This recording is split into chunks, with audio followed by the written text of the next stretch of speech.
The UPEI men's hockey team is always on the hunt for local talent. Student athletes who are not only good players, but also great people.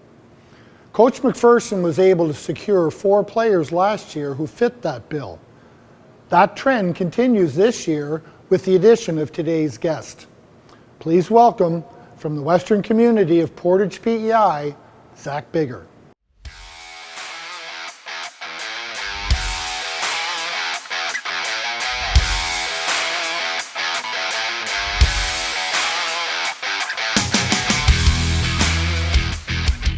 Zach Biggar, welcome on. Thanks for having me. All right. So Zach, I want to start with, I want to go back and kind of look back at your junior experience a little bit. You've had some interesting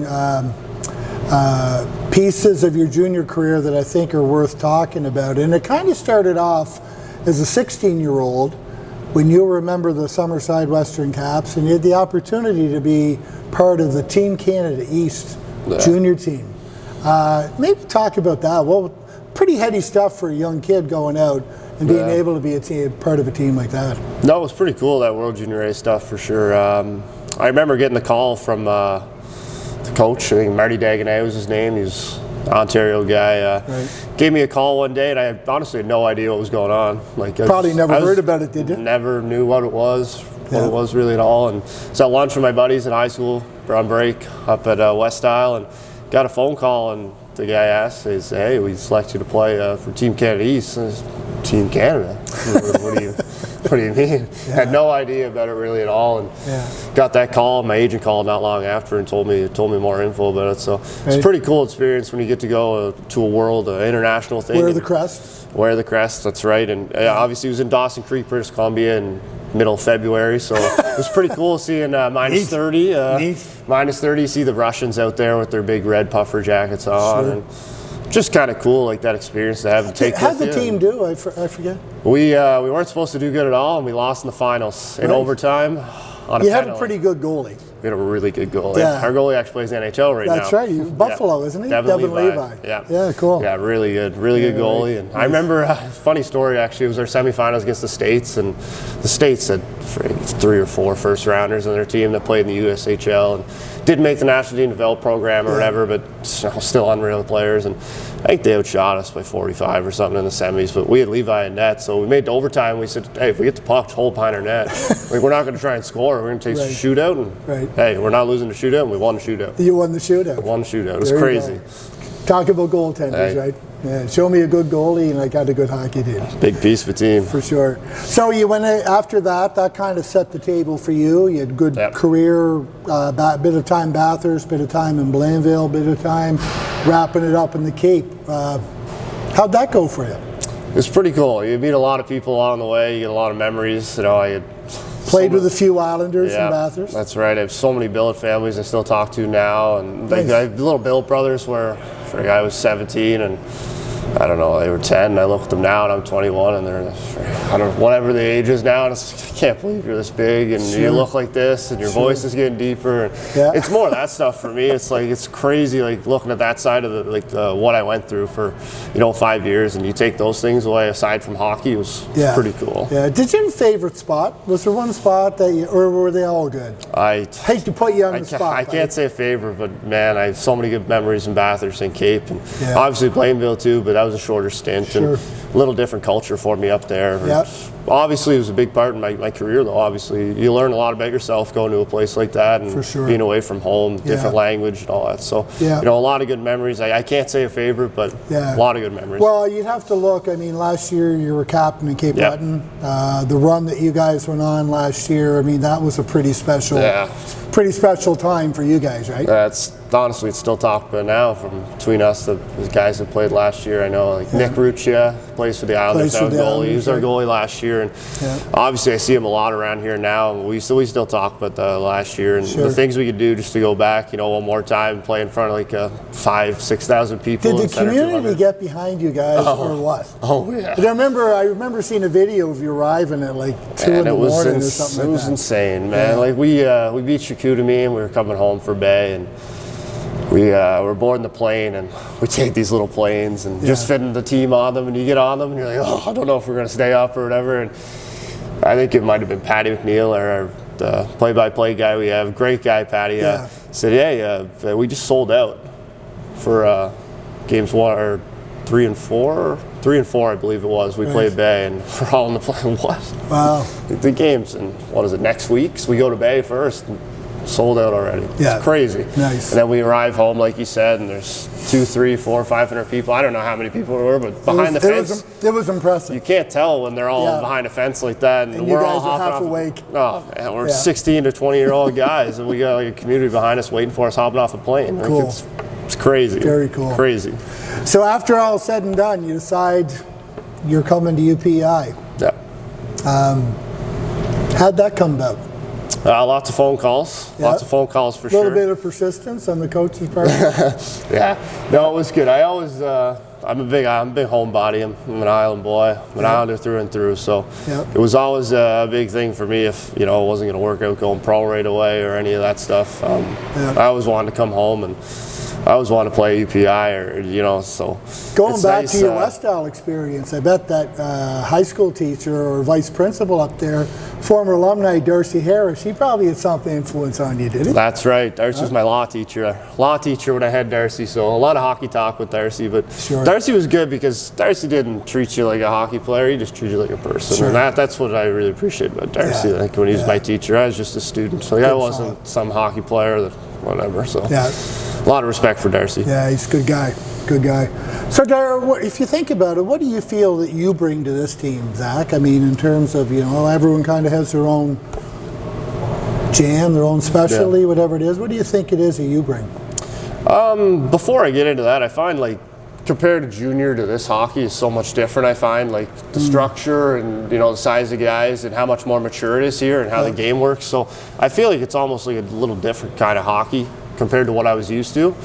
But saying that, I've always kind of just been a two-way defenseman. It's pretty standard to stay. Everyone kind of says it, but it's honestly what I am. I try to be as reliable as I can in the D zone, and obviously if I can jump in the rush, I'm going to jump in the rush. That's what happened Friday. It worked out well. If that stuff comes up, but obviously I'm not going to bust my back to try and score goals every shift. Well, touch on that for a minute. What was it like getting your first goal? That felt good. It was teams down 2-0, right? Kind of a little bit of a lilty start against Dow. Yeah. A team that you got to get the win. Obviously, Hop in and score. Jump in the play and get a goal. No, it felt good. Obviously, I had a lot of chances this year so far. And recently, and in junior, I wasn't a huge guy to score goals or whatever. But, right place, right time, I guess. Made the read, and it was a great shot by Yash off the far pad. And ended up at an open net. I couldn't really miss it. So if I missed the puck, that's how I wouldn't have scored. So I seen it there, and I said, just don't miss it. Just don't miss the puck. Yeah, you had your moment this side. Felt good, though. Good stuff. So right now, the team, a couple weeks ago, we kind of forget about that weekend. It was, and talking to Bobby last week, he said, it was really like a punch in the gut. The team's currently sitting in 6th spot, but really 3 points out of third place behind St. Mary's, who are playing tomorrow night. Or we're filming this on a Tuesday, but playing Wednesday night in St. Mary's, in what's really a 4-point game. So all of a sudden you look at it, a win here, a win there, a loss here, a loss there. The team can move either slide easily up or down in the lineup. But if you look at it, you took the punch in the gut a couple of weekends ago. Last week come back, real character win in St. Yvette's, good win against Al. What kind of turned it around for the team in your mind? Was there anything you guys talked about or anything you focused on? I think we just had a good week where we all kind of looked each other in the mirror and we put in the work. And obviously we had tough practice Monday.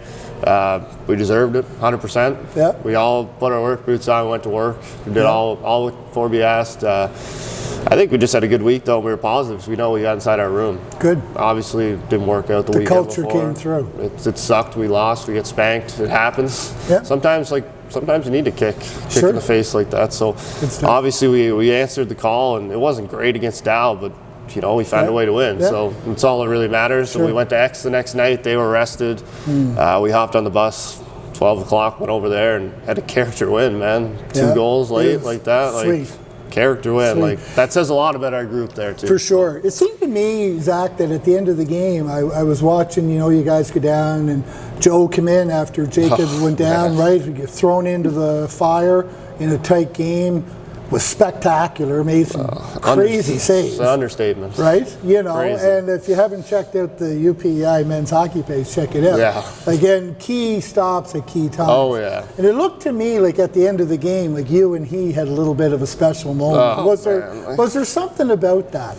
Well, it's just like, as a D-man, and when your goalies can bail you out like that so many times, especially when we gave them so many chances with penalties and penalty kills, and like St. FX's a good power play. They snap the puck around, so it's tough to stop a unit like that. They know what they're doing out there. So that's right. I mean, when a guy can come in relief like Joe did, and for Roby, obviously Roby got hurt, and like, you never want to see that, and what happened, and I don't know the severity of it, obviously, but Joe coming in like that and making some of those saves where they were cross creasers back door, how do you not pull your groin kind of thing? It's like, man, you deserve a 10-second little speech where, hey, you're the man. So you look at Joe, big part.